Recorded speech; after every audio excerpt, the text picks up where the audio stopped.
Click, buy, deliver. With remote purchasing from the 2-time Motorcycle News Dealer of the Year, Colchester Kawasaki. Proud sponsors of Chasing the Racing.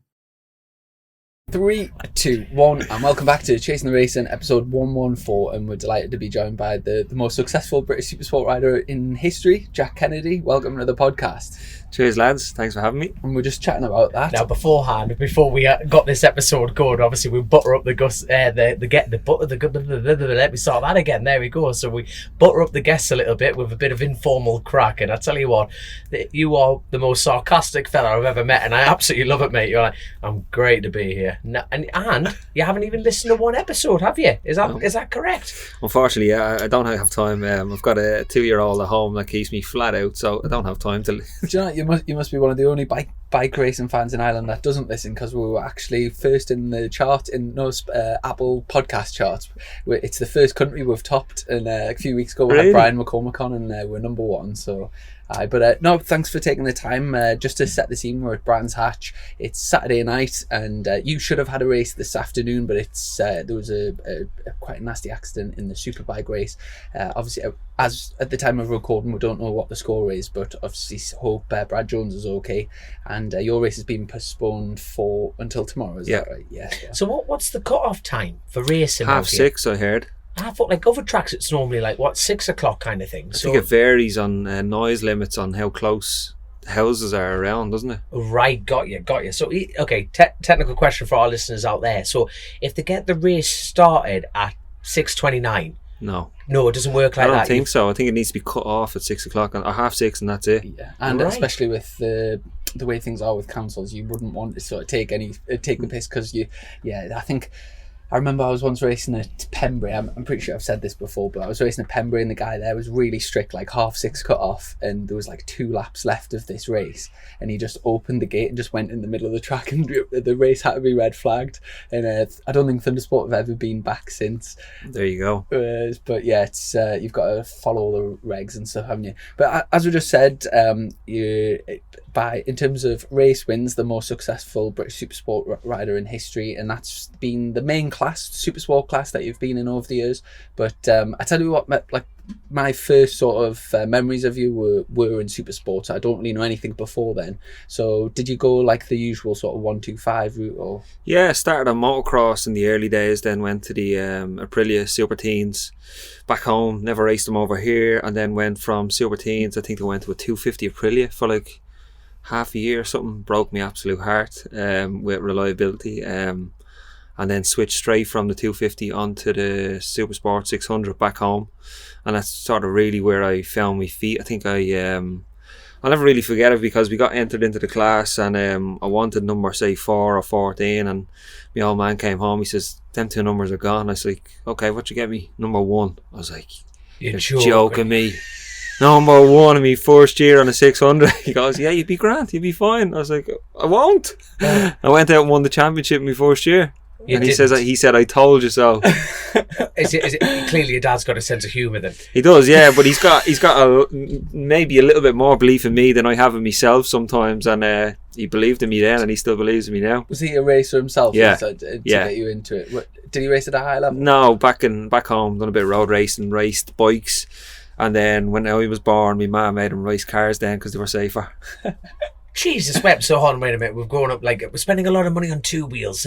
Let's spuff out and get on the 4. So what kind of car racing did your dad step into after that? Old sort of cars like Fiat Ritmos and 3Ps and all them sort of stuff, like Jesus. Old school stuff, yeah. Like straight tarmac, all right. Yeah, tarmac, yeah. Mondello, Phoenix Park, all them sort of races. Like, I remember growing up really in Mondello, watching all that sort of stuff. It was great, yeah. My God, I was about to say, because you do not look old enough. You look the same age as him. It's surreal. So you're talking about earlier memories of that. So have you done BSB round? This is a test of your age. Have you done Mondello BSB or not? Yes. Wow. There's something in the water back at home in Dublin, I'm telling you. As a wild card, yeah, in Supersport, yeah. Right, how did you fare? Can't even remember. No, I got taken out, turn 2. By... What was his name? What was his number? I think it was Perry Reba. Straight over the roof on that one there. Johnny Ray's crew chief, now. Shut up, man. Yeah. There you go then. Have you raced against Jonathan Ray? Don't think so. He would have been in Superbike at the time, I think, Right. in BSB. How old are you? Oh, there we We'll go. find him now. 33. Jesus. How old's Lee Johnson? He's about a year younger than me, I think. Right. There you go. So He calls me an old man, yeah. Oh, there you go. He likes hanging around with me. It makes him feel young, he says. Well, you definitely don't. Well, I tell you, if Lee does listen to this, you look younger than Lee, and he'll end up hitting me for that one. There'll be no doubt in my mind. So hold on, right? Your dad. So was your dad being a racer? Was he our favourite question here? I'm nicking this one from Chrissy more than anyone. Was he a motocross dad? No, he actually wasn't. He gets annoyed if you don't get the results that he wanted, but he's definitely not a motocross dad. Never pushed me into anything, but supported me with everything fully, and I wouldn't be where I am today without his graft and his hard work and getting me to the UK when I was younger, over and back on the ferry, driving trucks all through the night to get to all the tracks, get off at Holyhead and drive to Brands. That's no fun, is it? Especially on a Sunday night. We go home on a Sunday night, get to 2:30 in the morning, boat home, land at 6:30 into Dublin, and he goes straight to work then for the week from that, just so we could put fucking... Sorry for cursing. Oh, there we go. Oh, welcome to the show, son. This is the land of what you can say and do. Yeah. There you go. So he'd work all week to get petrol and diesel to pay to go to drive to the UK and pay for the boats and stuff like that. So what did your dad do for a living? nothing, just like normal. The rock and roll's good over normal there. then, Jesus. 9 to 5, but just grafted as hard as he could to give me the opportunity. There's a hell of a lot of people that come over from the island, and when you think of all the extra cost in terms of like the ferries and all the logistics, do you The know, effort and the time off work and everything, yeah. having- Without the family support, I find it's nearly impossible to do. So the people who have got the family behind them are very lucky, and you need to be grateful for it. So what I'm finding interesting, that you've still got this huge career in motorcycles, yet your dear mother is letting you be on 2 wheels when she forced the husband to hop in 4 wheels. So what's She says he wasn't as good as me, so right, there you go. Do you get the top table then? yeah, at Christmas. Still the same. Yeah. And you also mentioned before about asking for number 4 or 14. What's the significance with them? I think I started on the Aprilia Super Teens when I was 14.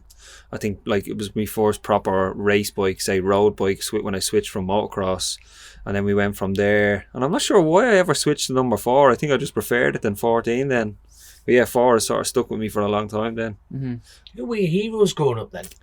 Obviously, your dad was it? Yeah. Was that it's a cliche. Well, my dad's my hero anyway. So, who was your icon racing wise? Probably Rossi, like most people's really growing up. Obviously, he was on the 500 GPs then, just gotten into them and dominating on the Honda, and then he switched to the Yamaha and done the same thing, so I think watching him growing up was pretty amazing. It still is some days.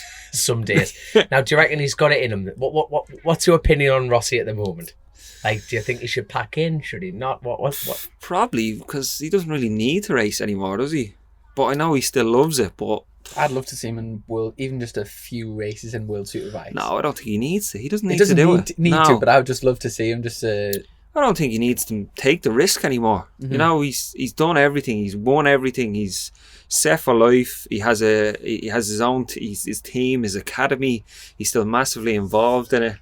But if he wants to keep racing, he'll keep racing. No one's going to tell him not to. We've talked about Exactly, this a aye. few times about people from a third party. We can look at Rossi and we can say he's achieved all that things. He should be proud of what he's done and be just happy to It's retire. easy for us to say though. Yeah, exactly. And It's like probably saying to us now, I think you've raced for a lot of years. Do you want to just give it up? yeah, Yeah, fuck. and it's Damn right. And there's not, fucking and right. we're just saying as well, there's not that many people that retire and are really satisfied with sort of what they've done. No, obviously because it's a massive part of your life and it's a massive thrill, isn't it? So there's nothing that really compares to it. So you just go away from here searching for that fix as such, and you won't get it anywhere else, I think. Is there, What? on that topic, is there anything that you like in your head, if you think, oh well, if I got to that point, I would happily retire, or if like a stage in your life, or do you just feel like you know it's your time to retire when you like it's a personal thing? Yeah, I think it's a personal thing when you've come off your best sort of level and you can't, I don't know, push yourself to that limit anymore if something's holding you back So if you mentally or physically. Yeah. if you started declining performance, you think you should just kind of that's me. Depends. Yeah, if it's over a year, probably not. But if it's a continuing thing, maybe. What's a cap on that then? Like, I love this theory. You know, I totally agree with you because like racing bikes, racing sport in general, there's huge highs and huge lows. Yeah. So, in your opinion, what numbers are capped at? Are we talking 3 to 4 years? You know, that decline. You know, like this is 3, 4. shit is rolling downhill rapidly. 3, 4. 3, 4 years. Yeah. Say with Rossi, like the last championship that he's won, he still had some like mega years when he's been second, and that year that he sort of should have won when Marquez, you know, the whole thing with Marquez when he like sort of protected, was it Lorenzo that year, and all of that sort of stuff. Rossi could have, even after all the titles he's won, he could have easily won a few more. He could. He threw a few of them away as well, chasing Marquez or leading, and he crashed out of a lot of good rides. The years that he was at Ducati as well were kind of wasted years because he never had the pace on that bike. Yeah. But then when he got back on he's had such a tremendous career. But we were just saying as well that if you'd only just watched MotoGP for like say the last 10 years, you would sort of think Rossi was quite average. Yeah. Where like if you flicked on the telly now, you'd think, he's shite. Why is everyone wearing his shirts? Yeah, he would, wouldn't he? But for us, he's like a god, isn't he? Because we were like the best sort of age, and it's mega. Now back to your career from racing Supersport back home. What I take it you were winning back home, so therefore you thought the next step is British. Was it British Supersport over here? British Supersport Cup it was originally when I came over. Yeah. Was the cup differentiated from the bike's performance, or was it for like newcomers, or just for points and podiums and stuff like that? Yeah. Sorry, I meant like for newcomers, I think. Oh, newcomers, was it? Yeah, I don't think the bikes are any difference in performance. So here's a daft question. At what point, you know, when you first started back at home, getting the track, like you and your dad and everything, at what point was the turnover in your mind that you think, I actually want to go for this and go for it big time? Was it a year in? Was it your first race meeting? It was when I won the Supersport Championship that first year, as I said, when I got the number 1, which I didn't want. So we won the Clubman's Championship, and then we moved up to the National Championship, which is like the higher level, but back home still. Back in Ireland, yeah, and I won that as well. So I won the 2 championships back to back. I don't think anyone had ever done it. So I won the first one when I was 15 years old, won the second one when I was 16, and then I came straight over to the UK then because I'd won the 2 championships back home, and that was at the highest level, say back home on the 600, and I was sort of like too young to move up to a big bike then, you'd say. So we came over then, and Is there an age cap on when you can ride a big bike? 16, I'd say, is it? Is it actually 16? with a national licence, I think, or a bit older without. There we go then, learning all the time on this show. Learning all the time, I like it. So, like you say, you stepped up to that level and then thought, right, you know, let's have a proper crack at it. Like starting at square one again, really, from going from winning a lot of races at home and running at the front, coming over here, it was like starting from scratch again. You know, the pace was so hot. I think I came over to the championship when I'd got the likes of Eugene Laverty, Crutchlow, Camier, Dennis Hobbs, Jay Vincent. That's who I was racing against, all them boys, Sykes. They were all in Supersport then, so it was tough. Where did you fare in your first race? And I was in the number 1 plate. Were you back on no, definitely not. I was on the number 14 then. As I said, we were doing the club Supersport Cup. It was at the time, and I think we had a few podiums throughout the year in the cup and stuff like that. Jesus. So we just kept plugging away and kept making the trip over on the boat, and I was lucky enough to have a sponsor that was with me then, that's still with me now, Tag Racing. They supplied the truck and the bike to go to the UK. Tag Racing, who's in the paddock right now? No, not that Tag Racing, it's an Irish Tag Racing. They sponsored Brian McCormick as well. Right, there you go then. He's VTL, is Van Fleet Transport. It's the logo you probably always see on me. He sponsored me since then, and he sponsored me to this day. And without him as well, I probably wouldn't have got to the UK, because he supplied the truck and the bike for us to get there. And how did that relationship come about? Did he just see you in a local meeting? He was a friend, one of my dad's friends that my dad grew up with. Right. And he's got a massive love for motorbikes and still does. So was it when you first came over, did you sort of bring the same sort of crew that you'd been racing with in Ireland? Just me and my dad. Oh, was it? That was it. He was your mechanic. Yeah. Right. Both of us worked on the bike. I think I was training to be a car mechanic at the time. And yeah, 2 of us, it was just us 2 grafting the whole time, working on the bike. My ma was with us as well. She used to keep us fed and watered, which was very important. But yeah, so it was just a family effort. My sister used to come as well, and yeah, like without them, wouldn't be here. Did you go down the route of car mechanic, or did you? I'd done it, yeah, fully qualified in car mechanic, yeah, and done it for a good few years. Served me time. Are you any good at it though? All right, yeah, but I gave it up. Served me time. Worked in a few car dealerships, and then I suppose the racing took over full time. Then Do you work? He's got the perfect voice for a car mechanic. Imagine coming in, lifting the hood, and going, "It's fucked," and then shutting down, going, "Oh, let's go." You know that whisper. It's gonna go. You've got a very similar accent to Conor McGregor. Yeah, I take it you must live somewhere near. yeah, both was from Dublin. Yeah, Have you met him before? yeah, I met him That's a few one of his times. Rolexes. Met him a few times on nights out and stuff like that back a few Sure, years man. ago. You wouldn't really find him around these days. What's he like in person? He's all right. Uh-huh. Yeah, obviously he gets massive attention wherever he is. So like, he doesn't really get to be like, normal with everybody. But yeah, he was normal growing up, and obviously he's a bit different now, I suppose, with all the money and fame. Is he ever like, you know when you get together and you're like, you put the big show on the telly and stuff like, yeah, this is. Have you ever caught him pissed in a nightclub and he just comes, Jack, I got my arse kicked, son. I'm not happy about it. Don't think he'll ever admit that. Sure, he was on the ground with a broken leg, telling him it's not over, wasn't he? In that fight, right? That he checked that, didn't he, with his elbow? Yeah, that was yeah. He broke his ankle with his bottom tib and fib, wasn't it? Yeah. Went for the kick, crack, bang, and he says, "Oh, it wasn't a check." I'm thinking, look, son, you've hit him with essentially a car. You know, it's going to be broken. There you go. Chrissy's blacked out here. Sorry, are you into the UFC? Are you? Yeah, I watch it when he's fighting. Obviously, there's a massive hype around it, and everyone in Ireland really does be all over it. So, but I wouldn't stay up till 5:30 in the morning to watch it, really. I'll just watch it the next day. That's been crack. No, like when they go to Vegas and stuff. It does. I've done that. I went over to McGregor Mayweather boxing match. That was good. I bet. Yeah, good crack. Yeah, with Imagine the he lads. won. It was a bit loose. Yeah, but I tell you what, Conor McGregor, right? You know what I like about Conor, right? Is he's normally everything that I don't particularly like. You know, no. What I mean by that is, like, I've never liked that over showboating arrogance. I'm this, I'm that. But I got so involved in the hype that's Conor McGregor, and you know what? You sit there and go, I want him to win. he's so good at it. He's so good, and you actually get involved in that. But he's the cockiest son of a bitch that has ever walked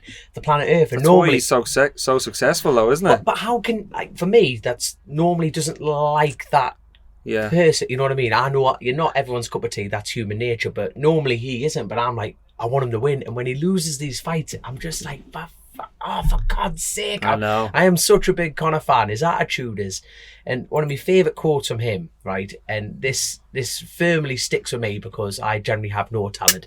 You probably see me on the bike, you probably believe that. But he's a firm believer in, like, there is no such thing as talent. There is it's hard work and determination. Exactly, and he's always spouting that off. And I'm a huge Conor fan, like. But if he's any spare Rolexes, I'll have one. I'm serious. Did you get that from Giles?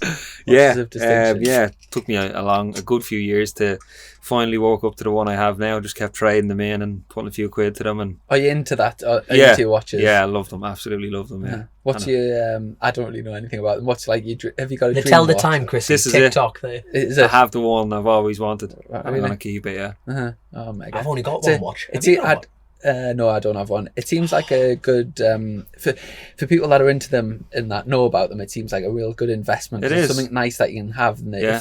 if they're going up in value, like holding the value and going up. No, it has gone up a lot in value because it's discontinued now. They don't make them anymore. So yeah, it's keep going up in value. So it is a good investment. Yeah. I'll tell you what I want. I want one of them cupboards, you know, when they open and they're constantly spinning. They keep their phones. I hope there's like a Wish version of that for like 20 quid, so you can get your mates on going, this is me watch drawer, and it's totally fake, and it just spins. It's like, it'd be mint crack, that, wouldn't it? Well, Would be mint crack. Anyway, back to back to the Sorry. so the first year when you came over here, just you and your dad.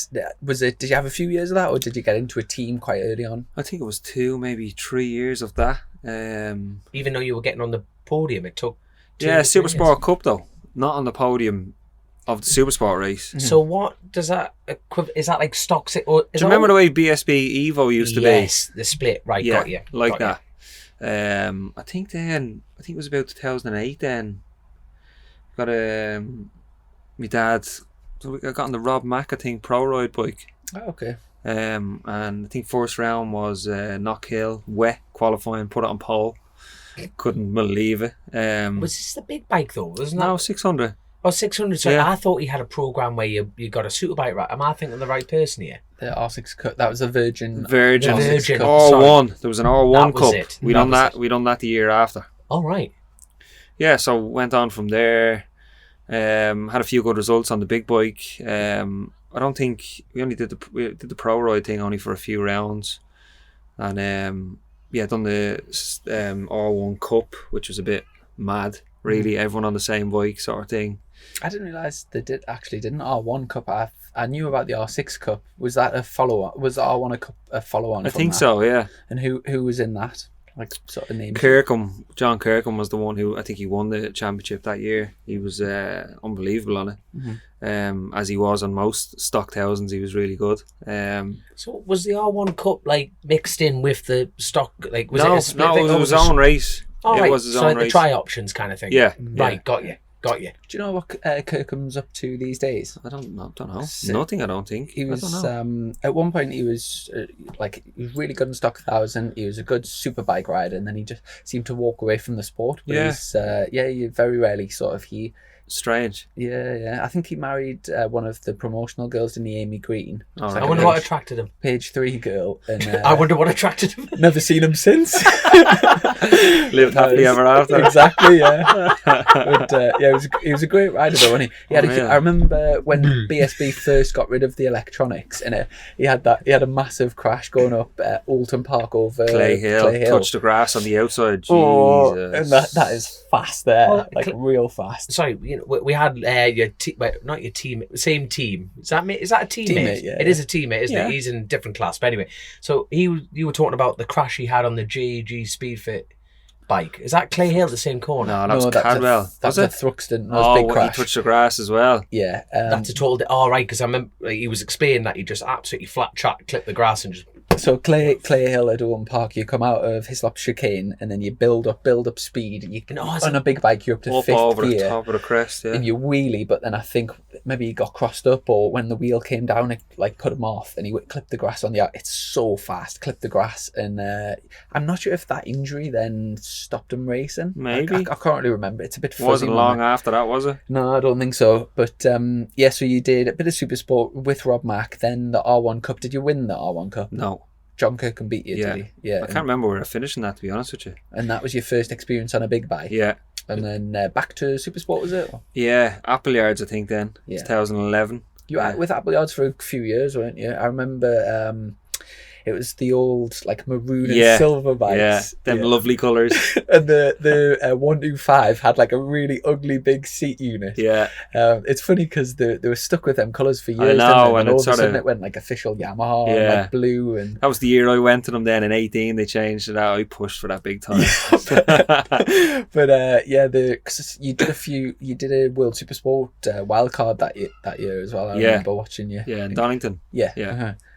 How did that go that year with Appleyard? So I was with Appleyard in 11, then we went to Martrain in 2012. That was a really good year, and we challenged Glenn Richards all year for the championship. Unfortunately, it came down to last round, and I was on to, I think he was ahead of me by about 9-10 points going into the last race. So I was like, not sure how I'm going to do this. I'm going to have to win. He's going to have to finish fourth.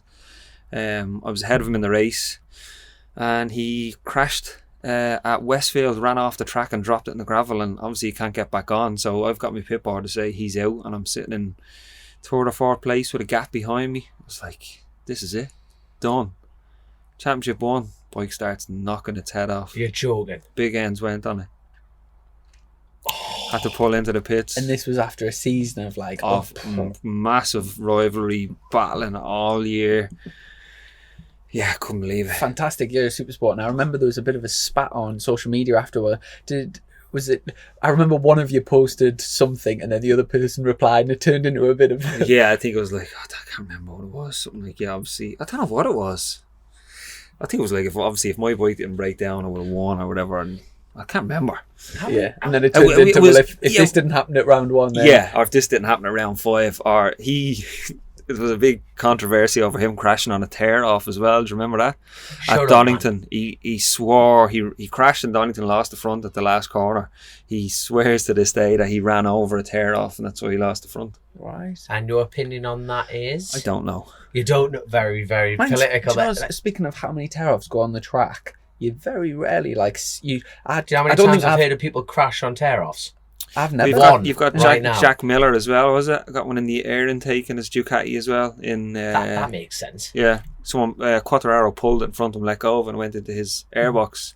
You'd think as well, do you know, in terms like of the Bond villain, you would never ever in normal life just throw plastic on the ground, but No. on a race bike it's perfectly fine. Just whip it off wherever, and it's the same. I know motocross have big problems because someone's just invented a biodegradable tear off, because obviously if on the farm and land, then the cattle end up eating it and it causes them problems.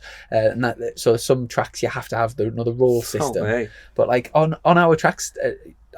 I wonder what ever happens to all the thousands of tear-offs. To be fair, though, like MSV, there's a bit of a plug for MSV, but the tracks are never not clean. No, they're spotless. No, you know what I mean? You know, when you go around the car parks and everything, the staff must put some bloody shit. They're trying to get here on a Monday after a BSB week again.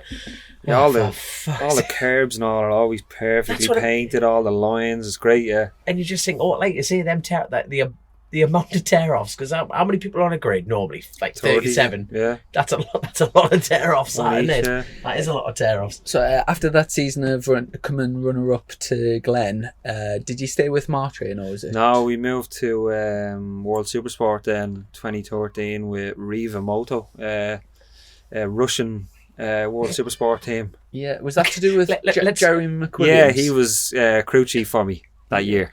All right, so you had some local. Yeah, but he didn't know any Russian. No, but that's incredible. How did is that like a I don't drunken chat know. over a pub gun? Yeah, I don't know. I'm Russian. I've got a team. Yeah, I don't know how it came together, or he was involved with it really, but yeah, it was actually a really good year. Mm-hmm. I think we finished 7th in World Supersport that year. You make that sound shit, son. You know, wanted more. Obviously, wanted more. You always want more, don't you? Of course you do. But 7th in World Championship in your first belt of it. Yeah, I think we qualified 3rd or 4th as well in Phillip Island. First race. Got a lovely tow off Sofoglio I did in qualifying, put me on the front row. I was absolutely delighted. This is the stupidest question I'm going to ask this evening, but how long does it take you to learn tracks? Not that long. What is your regime to go? Like, so you're going to Phillip Island. I'll do it on a computer before I go, on a PlayStation. And I'll make sure I find someone who knows the track really well, like Sofoglio, like Van der Mark, any of them guys, and I'll just right onto the back of them going out pit lane, and I'll just go the speed they go straight away, because otherwise it'll take you forever to find your limits, your braking markers, what speed you need to go into places. So I just like going straight away and flat out.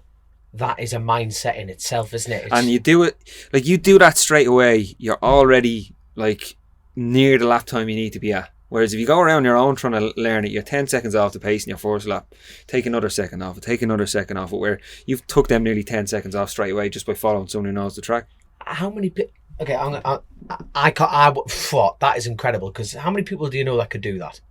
Like, I'm not trying to make you sound big-headed at all, but like, how many people do you know that could do that? I'd say there's a good few people that do it if they thought about doing it, yeah. My God, because that is impressive. Well, PlayStation's unbelievable, though, for learning track, honestly.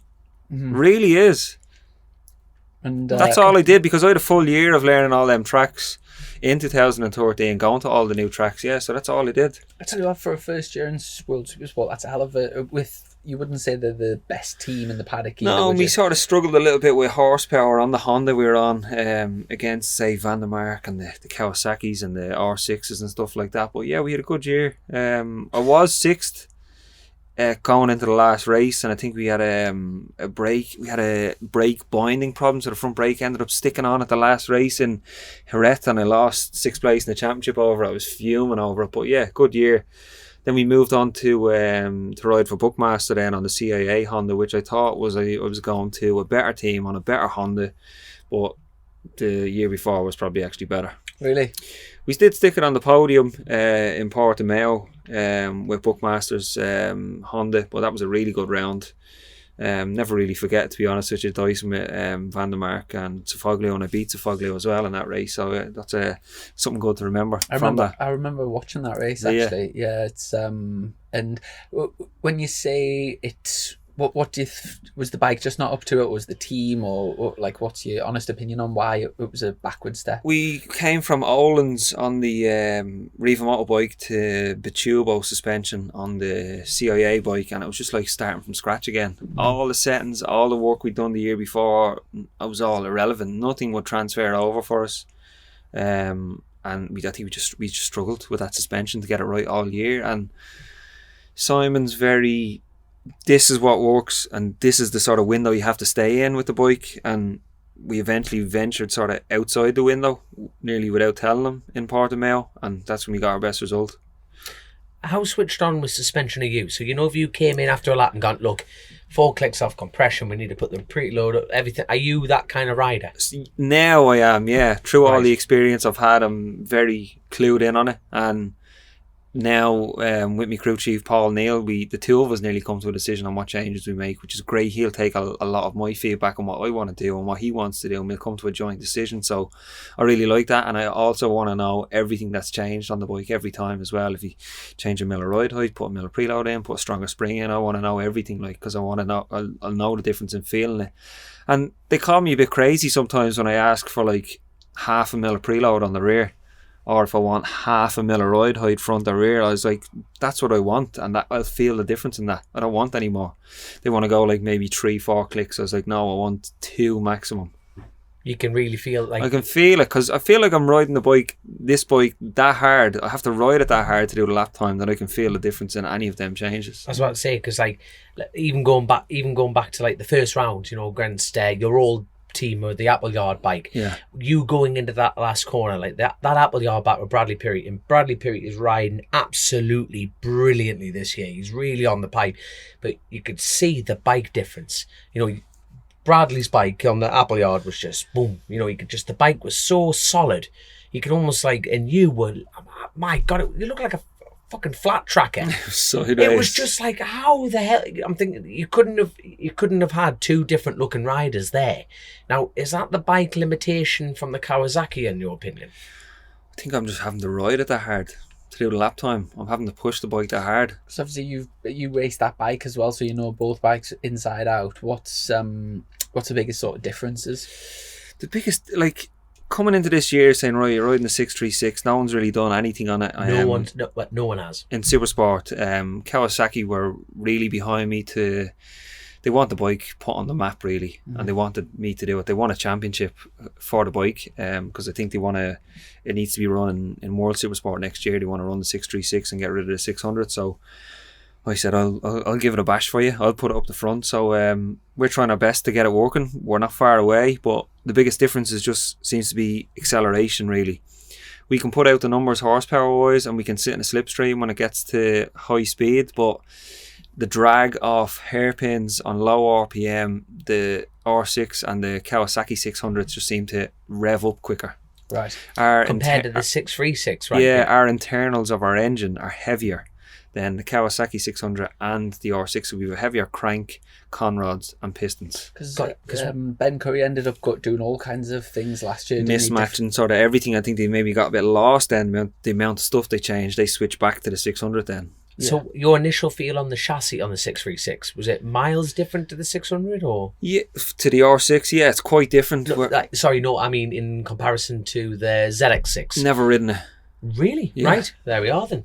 Never ridden it, but yeah, a bit different to the R6, which we came from Oland's, and now we're on K-Tech on the... You were Mupo. We're Mupo. So the Mupo just didn't fit how you wanted it, kind of thing. No, we couldn't get the feel we wanted. We tested it, we couldn't get sort of the average travel that we wanted on the rear. I couldn't get the feeling that I wanted on the rear, so we decided to make an early decision to switch. K-Tech were keen for us to run their product as well. They wanted it on the up the front on another 600. I think Lee Johnson runs it as well. So we made the early decision rather than the late decision. We didn't want to be changing it at round 1, say, and starting from scratch. So we changed, I think, after 1 or 2 tests, so we could get a test before we started the year. But yeah, happy with the change. The 636 is different than the R6. Where I did run the R6 quite low on the rear and high in the front because of how hard I ride for braking and pushing the front, but we've had to do that even more. I think with the 636 we've got the front of it lifted as high as possible, and we've got the rear of it quite low as well, just with how hard I push the front. And we've got like the SC2 tyre in the front, the hard compound, and we've got it pumped up to like max pressure nearly as well. Jesus. Just to cope with how hard I'm riding it. We've got K-Tech down saying they've actually never seen a brake trace like it. How I'm pulling like 12 bar everywhere, and I'm like flat lining the suspension at the end of the back straight on 10.5 front springs in a 600. I was like, well, that's what I'm having to do the lap time, is ride it like that. And you're doing that consistently. Yeah, every lap, every corner. Yeah. You know, at the beginning of your career, were you a crasher? Being honest. Not really, no. Never really was. Because in my opinion, that field comes from quite bluntly mistakes, if you know what I mean. Because if you can do that consistently, that's impressive without having a crashy pass, should I say? If you know what I mean? I've sort of always been classed as, say, a smooth sort of rider, and sort of don't look like I'm going fast, but I am, because I'm quite smooth. But having to ride a bit more aggressive really now. So what's great, like you say, you can get that feeling on a 600, and you can do that on any 600. I think you're proving that, and you are Mr. Supersport.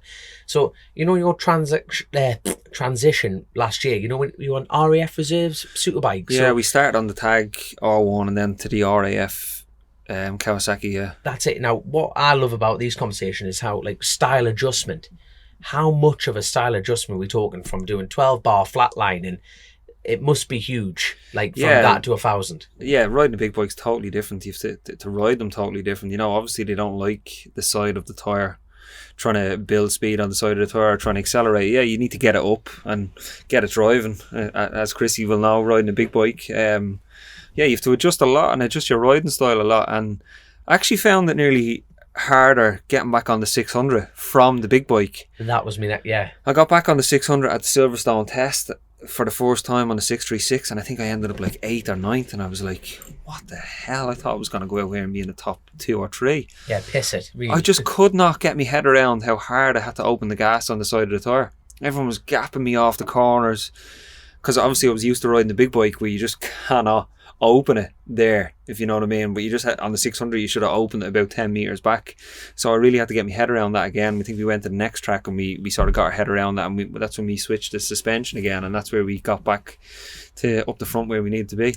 You had some, just speaking of last year on the Superbike, I know the first half of the season lots of problems with the bike, but the sort of last few rounds with the RAF bike, you had some great rides, especially Donington. I think we were leading the race or on pole or something. Yeah, we qualified on pole and we were leading the race as well. Yeah, really good, and obviously really thankful for Lee Hardy for giving me the opportunity so soon after Tag Racing pulling out and leaving me with nothing for the rest of the year. So really enjoyed jumping on the Kawasaki, and had some fun on it too. With the start of that season on the Yamaha, I know the team sort of press release said they were pulling out because there was I think there was a chatter issue or something that they couldn't solve, so they just wanted to start afresh on a Honda.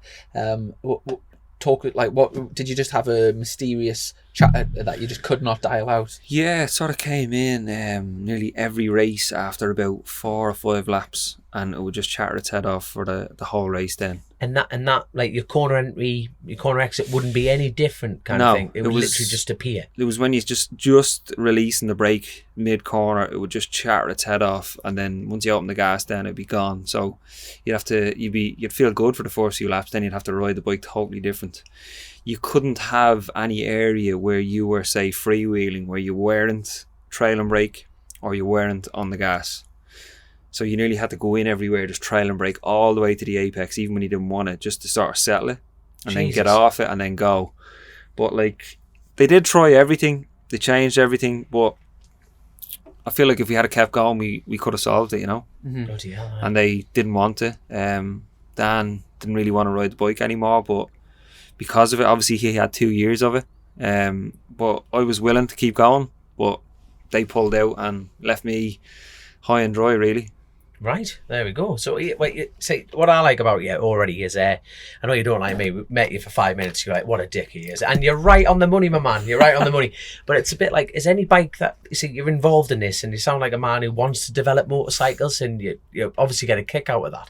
So, I know you've got your eyes set on this bike at the moment, but is any other 600s in the class that you think you could turn the tide on? You haven't tried? There isn't. You haven't done. You've done the Honda. Have you ever been a Triumph? Yeah. Stapleford's Profile Triumph. We've done a few wild cards on that. Luke Stapleford. It British or World? World. Right. What did you make of the Triumph then? Liked it, yeah. Right. Strangely enough, like it actually revs really high. Yeah, like I thought it was going to be like just mad torquey. There was a good bit of torque, but revs just as high as a normal 600. Like revs to like 15.2 or something as well. Really good bike, really good team. Enjoyed riding it. Had some good battles with Luke as well, and I think we finished 4th and 5th in Donington World Supersport in it as well. So, I know the bike for you. It is my dream bike, and if I had 31 grand or whatever it is, it would be that KTM RC8 thing. Have you seen it in the news? That sold out within 30 seconds. Did it? How many were there made? 50 or something like that, but yeah, they sold out within less than a minute, I heard. Like what are, I can't remember the specs off the top of my head, but it's like 140 kilos or something like that. It's 160 brake horsepower, whatever it is. Oh. No, it's something like, it's a twin 890 KTM in it, but twin disc Dimag, full wheels, the chassis on it, the tank's right in the middle of the seat, where the seat is the tank, so all the centre of the gravity is right low. And I tell you what, put him on it, it would be. What class would it go in? I have no idea, but we talk about on the show regularly, you know, and we're going to ask you this question later on in the show, like, what do you see about the future of Supersport? And it's a bit like that to me, was just like the orange light at the end of the tunnel. You're like, that looks absolutely incredible. And to be blunt, a man of corner speed and like late brake, and that it's got big fucking wings on it. Looks fucking savage. Speaking of the future of Supersport, obviously they're trialing this sort of Triumph 765, and also within the UK we've also got like the Moto 2 thing going on as well. But from being on track with the 765 and Kyle Smith and Brandon Pash, you must have like seen it up close. What's your thoughts on that Triumph? Do you think it's a bike that'll fit into the Supersport class well? Yeah, I think so. I don't see why not. I know they were really fast on the first few tests. Snetterton, I remember it absolutely leaving me in a straight line, but that's when they were on full power, and then they had to get dialed back to match the R6 and the Kawasaki, and I think they were on 100% power. I think they're back to 80% power now to match our bikes, but it still has a lot of punch off the corner. I remember being with it in Knockhill off the hairpin, and a lot of power. And I think when they get at the front, I don't see why you can't battle for race wins. Well, look at Kyle Smith in race 1 at Knockhill. He was absolutely gone. I couldn't believe it, and I couldn't really believe it when he threw it away really, and on the last lap. What he did, absolutely howl off into the distance on that one. It was incredible. Lap 1, he was gone. It was just absolutely gone. And then I remember sitting on the sideline going, how are these lads here? Yeah. And where's the other lad? It was incredible. But here's a question, like, for our listeners, how are they, because your bike's restricted, isn't it? Being a 636. No. 636. No restriction. All right. No. My bike is more of a road bike than a race bike, if you know what I mean. Yeah. Like, it's got smaller throttle bodies, hasn't got twin injectors, it has a lot of stuff that the Kawasaki 600 does have. Right. And it's, as I said, it's got the heavier internals, stuff like that. So right. it doesn't need restriction. Right. No, that was because obviously being people just see numbers, don't they? 600, 636. How's that eligible kind of thing? So there's literally no like, because what I heard on the old rumour mill was it was a power restriction through the ECU and all that shit. No, it needs more power if anything. What sort of horsepower are the 636s? I think all the 600s are over 140. Like, yeah. Really? Yeah. Wow, I didn't know it was that high. Yeah, that's good going. Got any spare engines, son? Just cash deal out the back door. You are a car mechanic. You'll be used to that sort of deal, I'm telling you. My God.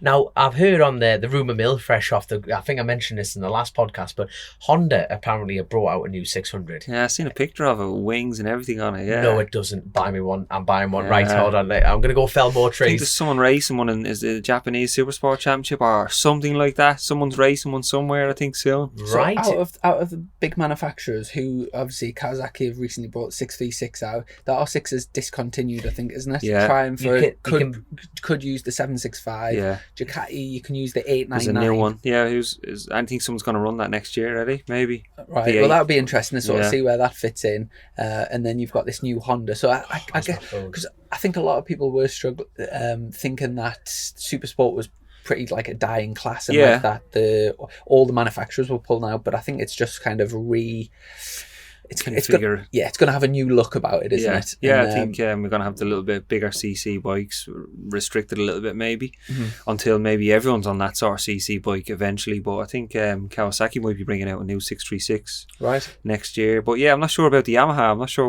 what's going to happen there if the R6 is discontinued. Well, apparently they've discontinued, but you can still buy them on a race package. Oh, yeah. But I don't mean to put a bit more of a downer on the news, but apparently 2036 we're not getting petrol bikes anymore. So it's fucking better. But if we're going to go win some championship, well, I'm going to win some try and win some. I'll be TVs, finished by then, I reckon. Bollocks, man. Bollocks. There you go. to answer the question at the beginning, when when it's time Yeah, to that's retire. it. 2026, That's yeah. it. So, all right, my next question. How important is the Supersport class? If you know what I mean, it's such a foundation of motorcycle racing. Yeah. You know what I mean? You've got the two premier classes. That's the truth. You've got the Superbike and no offense, Chrissy, sorry son, but then you've got the Supersport, haven't you? You know, they're the premier classes. Yeah. So how important is it to keep it going? I think it's massively important. I think you just need it, don't you? It produces obviously great racing, close racing, and highly competitive as well. I know you've got the stock 600, but I think obviously the Supersport's another level up from that, and I suppose I'd be lost without the Supersport class. What over the years of competing, I know you've won 2 championships, isn't it? What's been your favourite year in Supersport? Probably it's hard to pick between 18 and 19. You know, the two of them were absolutely great years. Won a lot of races. I think probably maybe 2019. I think I won 20 of 24 races. So I don't think I can have a better year than that. Yeah, and I got every pole position all year as well. So the year before, who was your main rival? Ben Curry. Right. So we had some great battles. I suppose that was probably better for battles. But yeah, we obviously had the rivalry with Seeley then. He came in the end of 18. Yeah. When I was battling for the championship, and he was ruffling me up everywhere, and there's nothing I could do about it really, because I had a championship on the line. But I remember coming here at the end of 18, and I told everyone, I think he beat me in the 2 or 3 races before, and I was just getting absolutely sick of it, you know, because I had too much to lose. But I just said, I came here and I said, he is not winning 2 races this weekend. And I went out and won the both of them, and I put everything on the line, and we were battling like bar to bar the whole way. But I just said, that's when one of you kicked. I can't remember. That was 2019, because obviously that rivalry transferred over then to 19. He was in the championship full time then, so we had some crazy battles, and that was outstanding. To be fair, it's like spectators. I was. Did you kick him? Yeah. What did you just feel like he came across your nose? Yeah, after the flag. Right. And I'd just come back from, I think I broke my wrist in Donington a week and a half earlier, broke my scaphoid, got a screw put in it, and then came to Brands a week and a half later. In that race, it was mixed conditions. We were on dry tyres, it was spitting rain. 2 of us were obviously all of us taking big risks at the front, pushing hard, and I think he slipstreamed me to the line then, just got me over the line. But I actually didn't know who won. You know, when it's that close of a race and the 2 of you passed the line on the exact same point. Didn't know who won. I was on his inside then after the flag going into paddock, and absolutely squeezed me over the inside curb. My engine casings were rubbing the inside curb, and he was leaning on top of me, and I just lost it. I felt like I'd obviously taken a massive risk. My wrist was really sore after just having the operation on braking. I just got through a really tricky race, didn't crash, and then I felt like he risked my life or something after the flag, and I just fucking lost it. What did that continue on to Parc Fermé and the podium and stuff? Did you?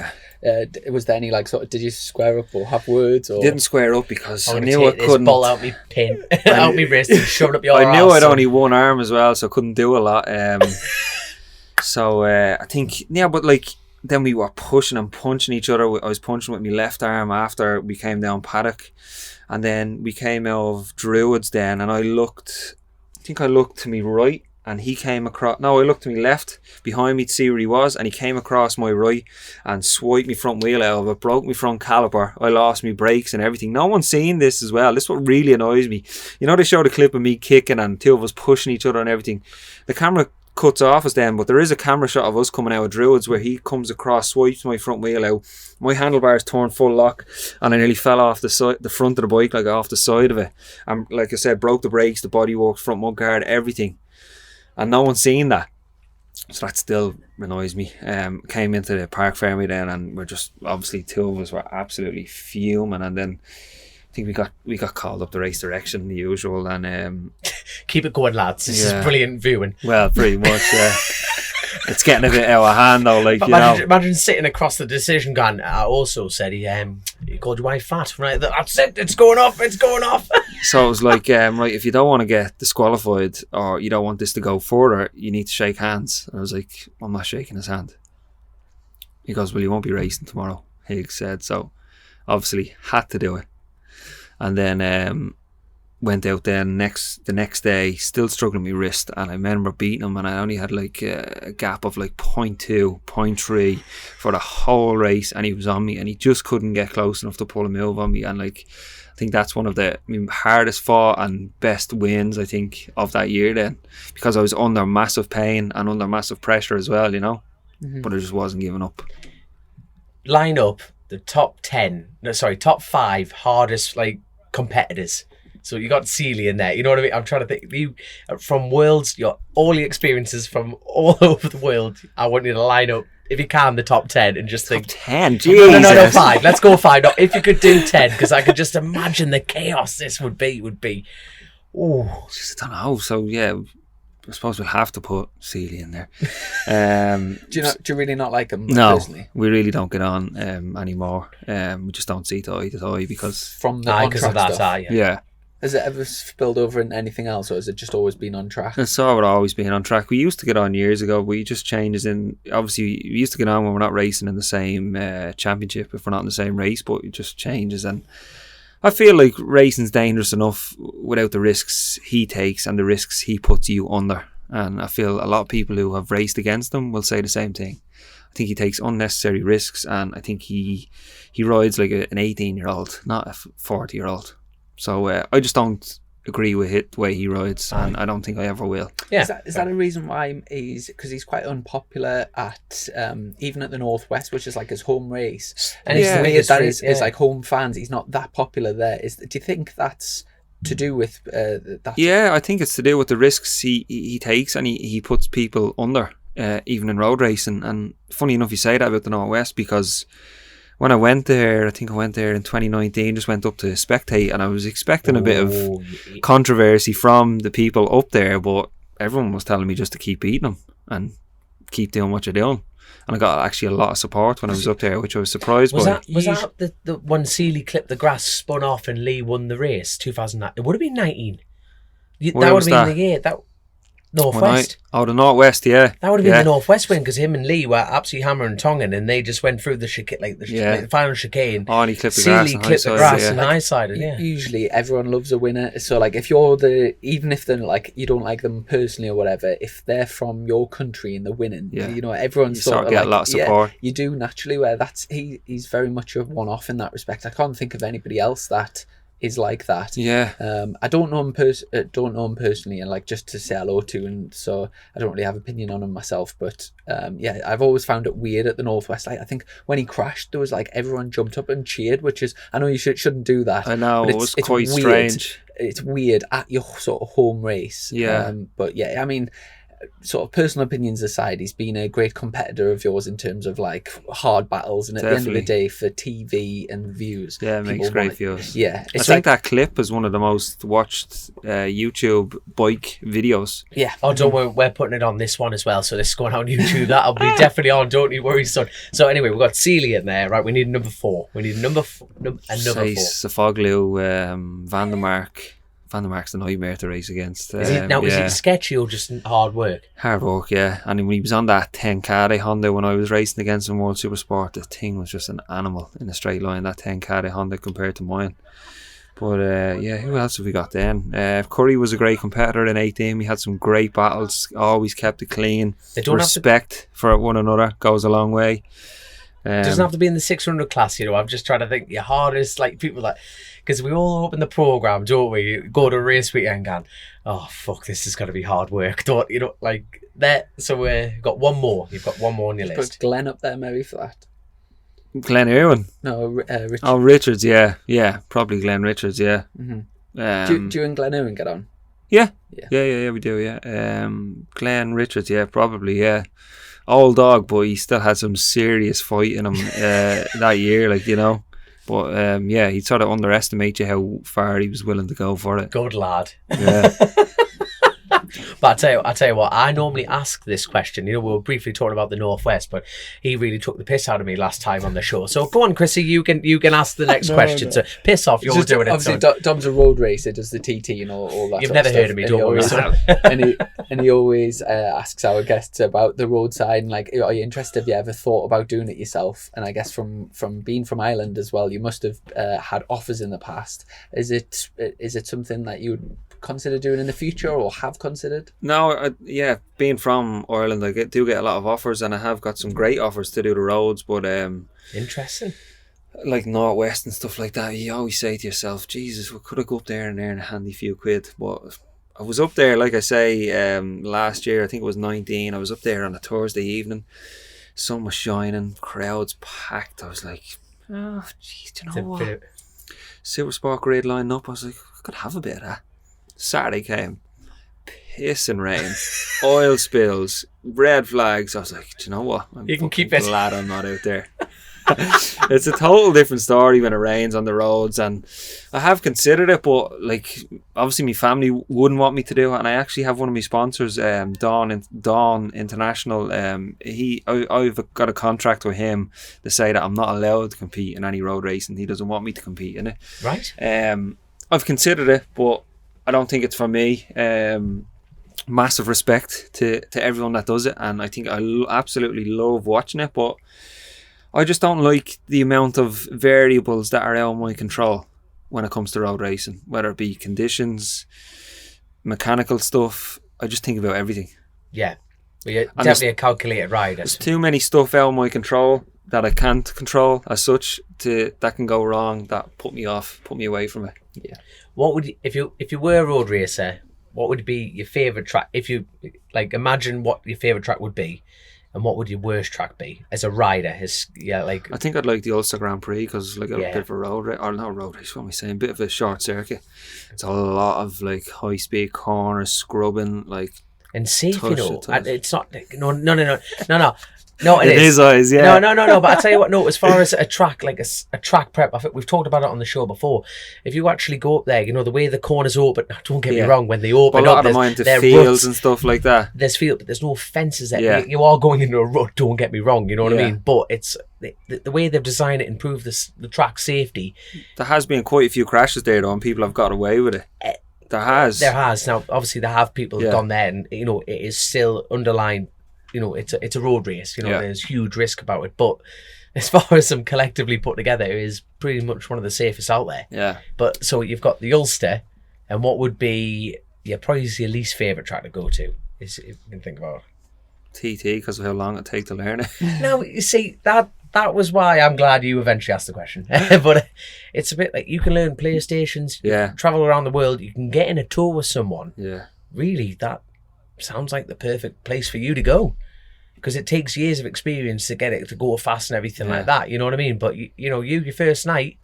No, straight on it. No. But you know what I mean. That's the thing about the Isle of Man. It's about learning where you can go and everything like that. Yeah. Now, being a newcomer at the Isle of Man, you wouldn't be in the top 20 because you're just not allowed to be. Yeah. But you get in behind someone you know and trust. Just get dragged along. But you would. You can't even see where you're going then. You're just in a slipstream. That's it. That's a perfect way to do it. Then you don't remember anything. That's exactly it. No. So the TDs no. No, well, I obviously don't want to do road racing, and I just don't think I'd have the push in me to learn it properly. Yeah. You know what I mean? To put the hours in, put the graft in, because obviously it's going to take a massive amount of learning and graft to learn a lap where you can actually push the limits. the one track I would love to see you at would be Macau. Would it? Yeah, I suppose it's like a short circuit. There is literally no runoff whatsoever, but the heat, the grip, the camber, everything about it. Like the first night, fucking horrible. There's like oil everywhere and everything. But when the cars go around, that's the huge advantage of Macau.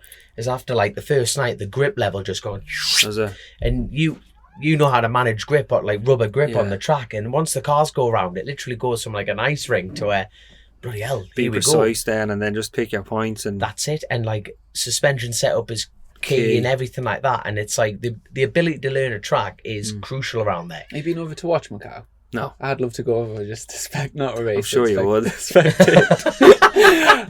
Speaking of, do you know the scaphoid injury? What's your sort of battle scars? What's your biggest sort of injuries that you've had over the years? I don't know, where do we start? How long have you you got? Yeah, I think I'm over 30 broken bones now. Yeah. So yeah, I've done a good few. Me back, like I said, I've crushed me vertebrae in me back on me L1, which is your main lumbar support where you bend over. Done that in Truxton, so that still gives me trouble. Like to this day, still get a sore back standing up, sitting down, everything. But left ankle is probably the worst. Broken that a good few times with plates and screws, and then I done the talus in that, which is a really bad angle. It's like the scaphoid of the ankle, gets low blood supply. Done that in Phillip Island, had to get screws in that, and then I bent the screws in the ankle in Assen when I got caught underneath the bike as well. So right ankle and right leg is probably the worst of them all. And then I've done obviously a lot of wrists and fingers, and I haven't done a lot of fingers. I've done the metatarsals a lot in the hands as well. I think I actually rode with the broken metatarsals in 18 on the Appleyard bike in Truxton. That was an experience. Best, right, especially around Truxton. Yeah, we got one of them cruise control flaps. You ever see them on a road bike? It's like a little flap. I've seen them. Honestly, you're not seeing them. They're literally like a PlayStation controller kind of thing. It sits on your palm. It's like a C-clip sort of thing with a flat panel coming off the end. It's for a road bike, so you just don't have to grip it as hard when you're sitting on a motorway. So we got one of them because my two metatarsals were broken. My middle finger and your wedding ring finger were broken, so I could only hold on with that, and then I push the throttle with the flap on the outside of my hand. And then I could only brake with one finger, so I couldn't really brake that hard in Truxton, which was experience. And then we made these bolt-on supports that were bolted onto the tank and the frame, two big blocks that I could rest my knees against when I was braking, so I didn't have a lot of pressure in my hand. Where did you finish? I won. I finished second on Saturday to Ben Curry. I was like, perfect, that's all I needed. Only lost 5 points. Sunday came. Now, obviously, an absolute agony. It killed me when I done the Saturday race. Obviously, massive pain from it. Tried to go out more and warm up on Sunday. Came in after a lap. I said, I cannot handle the pain of that. Went on the ice machine all day, full of painkillers, tape, everything. I said, I'm not even sure if I'm going to be able to race. Like, the pain was just unbearable. Red hot as well in Truxton. I don't know if you remember it in 2019. I think it was like 28-30 degrees, absolutely melting. Went out on the race on the Sunday. Didn't know how well I was going to do. Anyway, got away with the front group. I think it was Kyle Ride was on the GP2 bike, and Curry. They were battling all the time for the lead, and I just sat there and just tried to hold on. And I could see Curry getting like frustrated with not being able to lead. But like a GP2 bike in Truxton is nearly unpassable with their aerodynamics on their bodywork, and then they've got the slicks, whereas you're on treaded tires for braking into the last corner, and then they're on Brembos and you're on standard calipers as well, so they're nearly like unpassable.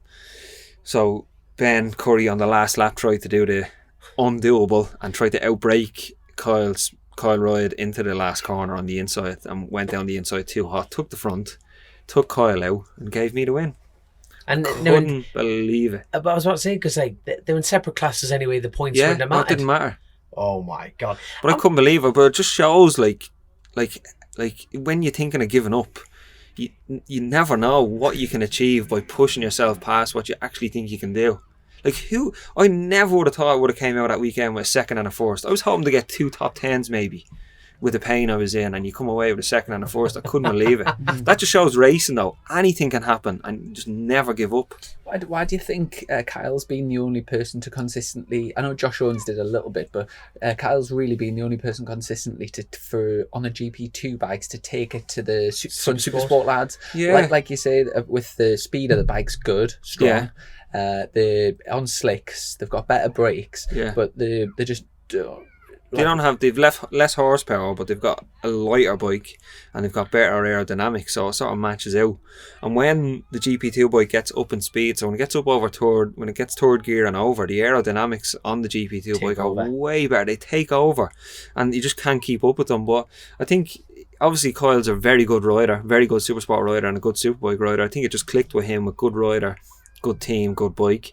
And if you look at Nesbitt now, he's starting to match the Supersport on the same bike that Kyle was on that GP2 bike. So I think with the right rider and the right team and right bike, it can match the Supersport. Have you fancied a going one yourself? I've never ridden one, but I was only thinking about I'd love to have a go on one. I was about to say, because it's like riding a Moto2 bike, really, isn't it? It is a Moto2 bike. Wait, I was about to say, because they're very finicky on the setup, and that sounds like right up your street. Yeah, big corner speed, all that sort of stuff. I think I'd actually love a go on one, yeah. What about Moto2? What's your dream? What's your dream ambition? Don't say MotoGP. Every rider wants to do MotoGP, but yeah, to compete and be at the front of Moto2 would be pretty special. Has there been any whispers about that? You know, you've been so dominant in this. It's just too hard to get there, isn't it? Money wise, everyone just wants an absolute fortune. I know you need you had offers? You must have had knocks on the door saying, "Can you give us 200 grand?" Yeah, sound. I'll send it to you in the post. No problem. That's a week's wage or something. But yeah, you get offers, but yeah, sometimes they're not feasible. But yeah, if you had that 200 grand or that 250 grand to get you there. But you don't only need to get you there, but it has to be on a good bike, good team, because if you go there and do nothing, you're back out the year after. You need to really go there and make an impression if you want anything the year after. Yes, God, it would be great to see out there on one of those. It's nearly gone the same in World Supersport though now. You need an absolute fortune to go to World Supersport as well. Go on then, what figures are we talking here? Was that 200 grand realistic? Yeah, 150 grand to go to World Supersport, yeah. Who was that? And when you're talking about the grids of foot, that is the realistic side of it. The mad thing, I sit down and watch motorbikes now and then with my dad and stuff. And now my dad was very much in that, shall I say, the Rutter McGuinness era and stuff like that. It's like they got paid to ride, but every rider, and it was all about bike sales, wasn't it? That's where the big money was. But my dad can't believe how riders just don't get paid and people have to take money to it. For World Supersport, there was a time when a lot of them were making a good living doing World Supersport, where now nearly everyone that's there is paying to be there. There's probably two, three riders maybe that are earning a living at the front, and that's about it. When you think of the skill level as well to do that, it's massive. But a lot of them are actually even bringing the sponsorship and taking a wage out of it, if you know what I mean. So they're bringing something to the table to take something away from the table. Mm-hmm. Right. It's tough, and everyone knows how quick a year goes by, and you need to find that 100 grand again if you haven't done a good year, Freakish money, man. Now, on the topic of sort of World Superbikes, it's sort of heating up a little bit in the Superbike Championship. Assen's on this weekend, so by the time this podcast goes out, people will already know the results. But it seems to be heating up between Johnny and Toprak. Toprak seems to have really stepped his game up. Have you seen how well he brakes? Unbelievable. You could just watch him all day, couldn't you, riding a bike? Yeah. He's so impressive. He's on the ear of the tyre, off the ground on the rear, and still trailing, and you think, how can every apex, and you think, never runs wide. I have never ever seen, not even at MotoGP level, nothing like that. It might ride to Marquez, really, wouldn't it, the way he rides it? I would love to see Toprak have a chance in MotoGP. I'm not sure if it would work for him, but I would love to see at least have the opportunity. A deal? He did, yeah.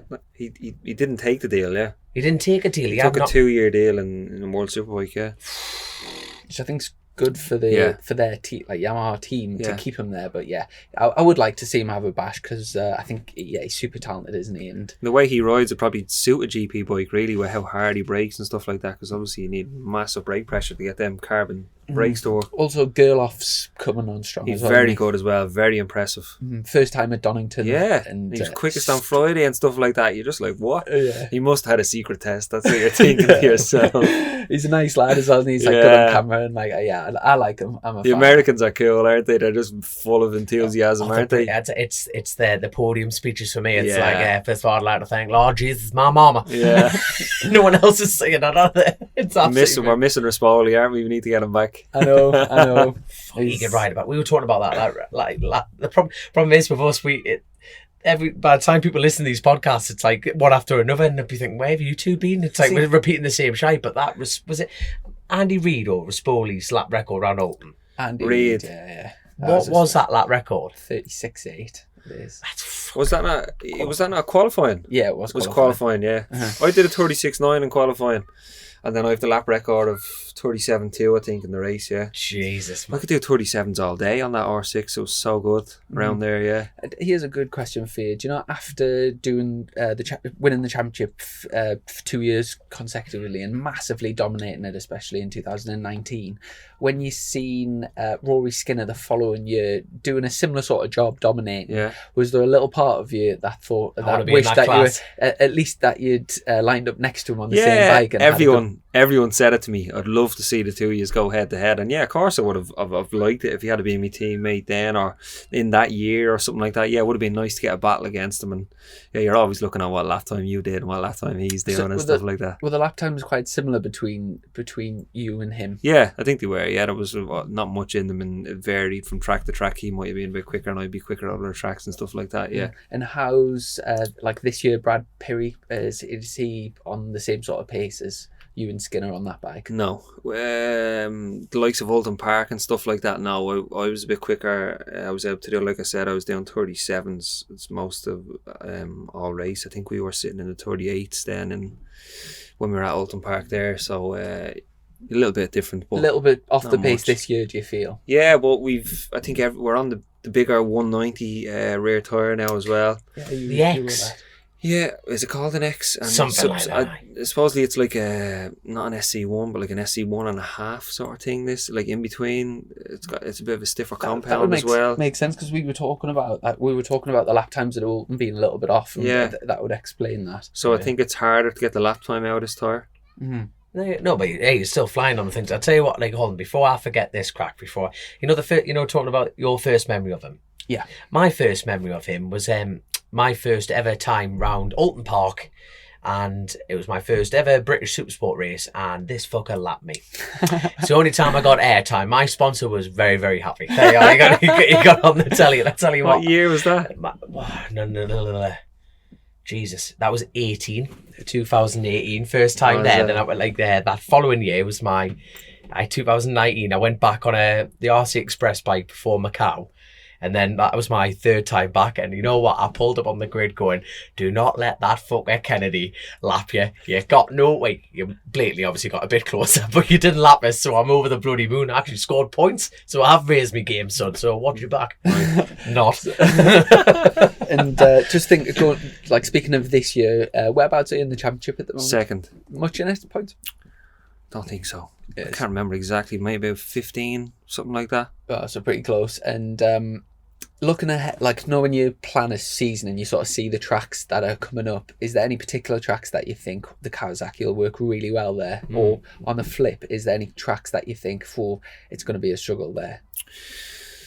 I think it should be good at Truxton because it's quite high speed, high corner speed, and not a lot of hairpins to accelerate off. I think we'll struggle on the track with hairpins. Yeah, Snetterton, even though we've got massive straights, we've got an infield section that's quite tight and twisty. Donington International maybe, Melbourne Loop last corner, but we're pushing for some upgrades that might get given to us through the organisers for our bike to match power, performance, compared to the R6 and compared to the Kawasaki 600 because we're not matching them at the minute. So there's some upgrades that we might get to make our bike level with the other bikes. So we're really hoping that happens so we can be stronger at tracks where we might suffer. Yeah, fair enough. And I know you'll be keeping a close eye on the young Irish lads coming over in the lower classes and like Stock 600 and stuff. Is there anyone that you would like to tip for the future? Is there any like good young riders that you think? The two Irwins from Donegal, Keelan Irwin and Rhys Irwin, good friends of mine, and helped them a lot. Over in Mondello, we do like instructing track days and all that sort of stuff, and try to give them any sort of help I can when I'm here. And obviously Rhys Irwin's on the Appleyard bike now as well, so he's a great team and a great bike, and he's just learning at the minute, and he'll get quicker as the year goes on. And Keelan's back in Stock 600 now as well, so he's back on an R6 as well. So they're two lads I think are going to go all the way. Cracking lads. I big fans of both of them. And because you've helped Rhys, and he's like an up and coming young lad, and like, you know, puts everything into the racing and doing well. Good family as well. I love it. Do you know, if sometime this year, if you were going into a last corner and he came up the inside sideways and beat you to that, obviously you'd be a bit pissed off for yourself, but would you be a little bit proud that you've sort of helped him get to that point? Well, I'll be I go. Yeah, it's a sticky situation, isn't it? Or would the friendship turn into a Sealy? I kicking him down. I can tell you what, that. the professional would be like, oh, well done, son. And he'd be whispering in his ear, well done.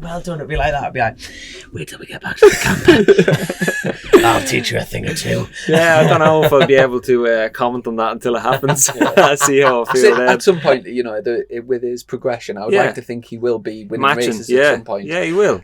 So definitely, it'll be a bit of a weird sensation for you. It will, because I want to see him do well. Yeah, and I know that he can once he gets up to speed with the new team and new championship for him, really, because he only stepped onto Stock 600 last year, so he's only done 1 year in Stock 600, and it wasn't even 1 year, was it? Because last year was 6 rounds. Yeah, so. And then straight into Supersport, straight into deep end, really. But look, he's in a great team. He hasn't got the team are great. They obviously don't put a lot of pressure on their riders, and they take riders like Rhys on who need to learn and bring them on. So they're a great team for that. So he's in the best possible position, and I think he'll get quicker as the year goes on.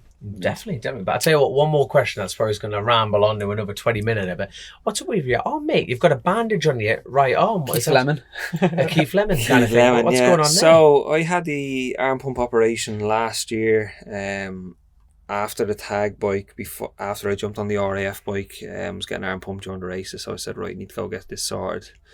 Went and got the operation, came back to the next track, I think it was about 10 days later. It was just about healed.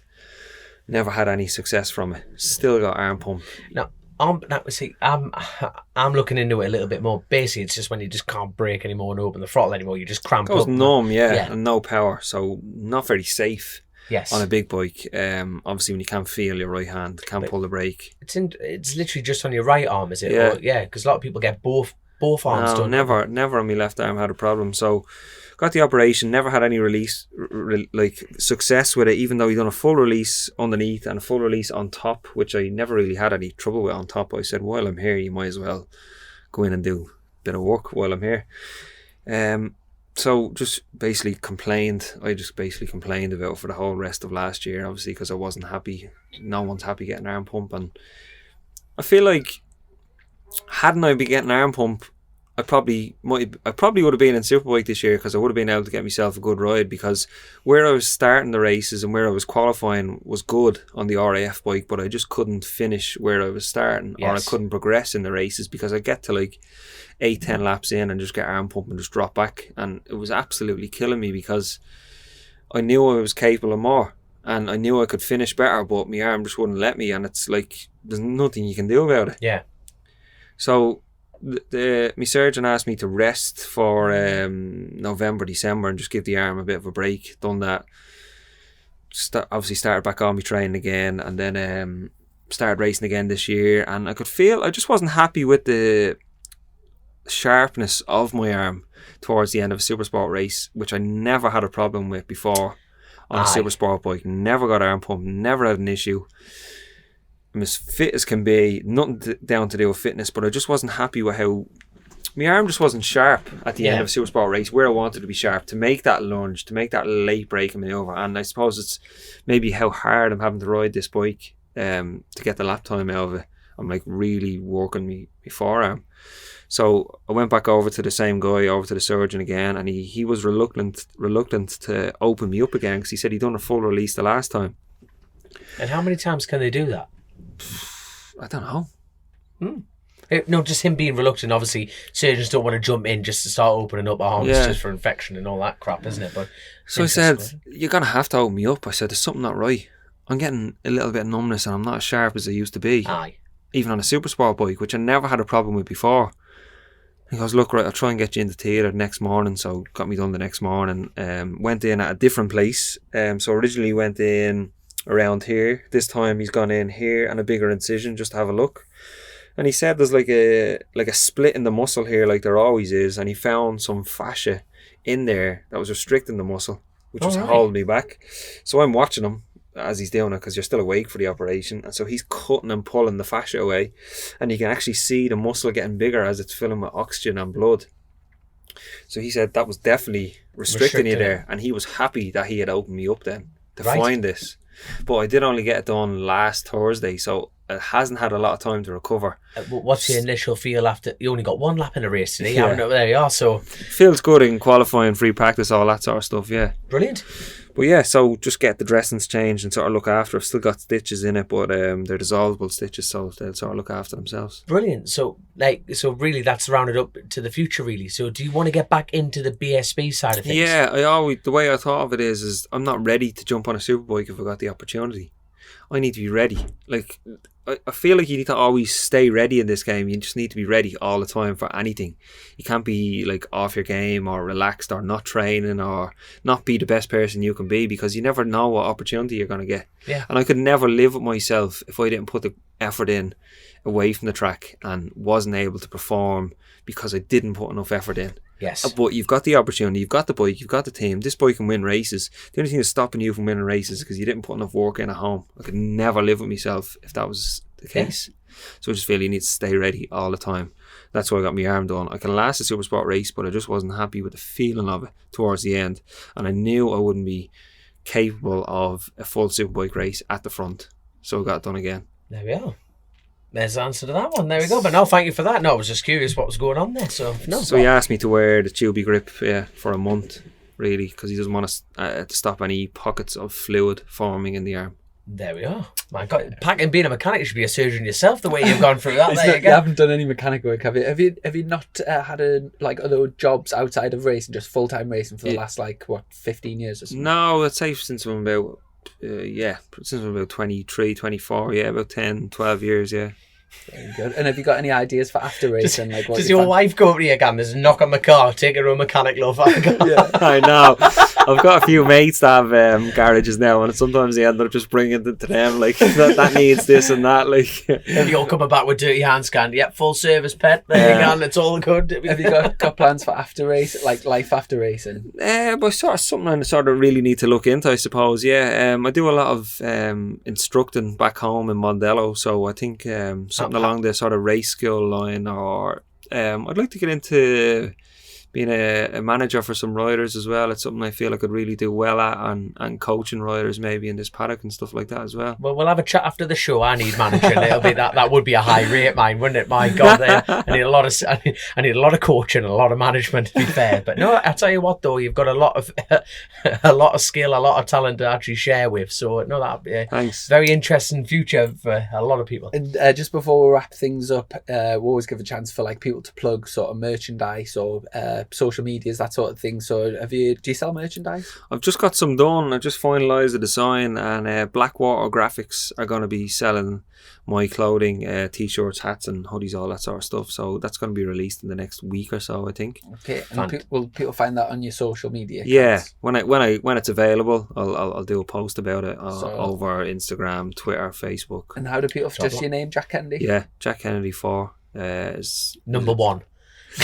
Jack Kennedy 4 is Instagram. Jack Kennedy 14 I think is Twitter, and then just Jack Kennedy Racing on Facebook. Spot on. Awesome. Well, massive thank you to our sponsors, Colchester, Kawasaki, and our patrons. And I guess best of luck for tomorrow. Get stuck in 2 races. Where are you on the grid? So it'd be the original qualifying, wouldn't it? Yeah. Yes, so it I'm is, actually 4th on the grid, actually, which I wasn't happy about. I was P1 up until the last minute and a half with a gap and everything, and then I came across the line and with like a minute to go, I was like P4. I was like, who's picked you? Was that my pit board? I was like, what the hell? Brad Peary got me. True Love. Who else? Lee Johnson got me. And he's going mid. No, Lee Johnson didn't get me. Who was it? No, Nesbitt got me on the GP2. I looked behind me and towed him around, didn't I? Right. And when I realised I was P4, pushed on for the last 2 laps and got traffic. Nothing I could do about it, but got the best start I ever got off the second row today. I think I was second onto the around paddock and got around the outside Brad Peary then into Druid, so I was leading the first lap, and I think we passed more today than we passed all year, so I was up for it. I was ready for it today. I was a bit unfortunate I got red flag, but we'll have to wait till tomorrow. 2 races tomorrow. Just do it all again. There you go. Good luck for tomorrow, and we'll catch up soon. Thanks very much, Thanks very much. Take care. Click, buy, deliver. With remote purchasing from the 2-time Motorcycle News Dealer of the Year, Colchester Kawasaki. Proud sponsors of Chasing the Racing.